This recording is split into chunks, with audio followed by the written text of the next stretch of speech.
चींटी का छुपाया खाना और बंदर की मजेदार कहानी। एक घने जंगल में एक छोटी सी चींटी रहती थी जो बहुत मेहनती थी। हर रोज वह जंगल से खाना इकट्ठा करती और उसे अपने बिल में छुपाकर रखती थी ताकि सर्दियों में उसे कोई परेशानी न हो। चींटी का यह नियम था कि वह दिन रात मेहनत करती और खाने का भंडार भरती रहती थी। वहीं उसी जंगल में एक शरारती बंदर भी रहता था। बंदर को हर दिन मस्ती करना और दूसरों को परेशान करना पसंद था।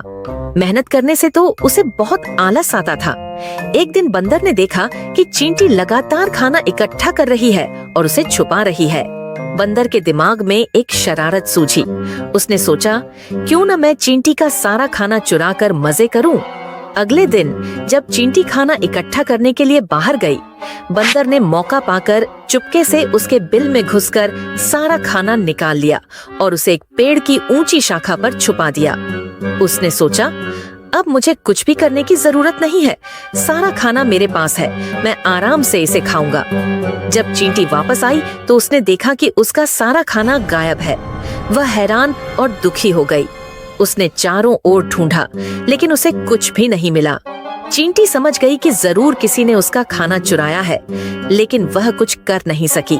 उधर बंदर ने खूब मजे से चींटी का खाना खाना शुरू कर दिया, लेकिन कुछ ही दिनों में सारा खाना खत्म हो गया। अब बंदर के पास कुछ भी नहीं बचा था। उसे एहसास हुआ कि बिना मेहनत किए सारा खाना जल्दी खत्म हो गया। अब उसे भूख लगने लगी और जंगल के जानवरों में उसकी शरारतों के कारण कोई उसकी मदद करने को तैयार नहीं था। अंत में बंदर को अपनी गलती का एहसास हुआ। वह चींटी के पास गया और बोला, मुझे माफ कर दो, मैंने तुम्हारा सारा खाना चुरा लिया था और बिना मेहनत के उसे खा गया। अब मुझे समझ में आ गया है कि मेहनत के बिना कुछ भी नहीं मिलता।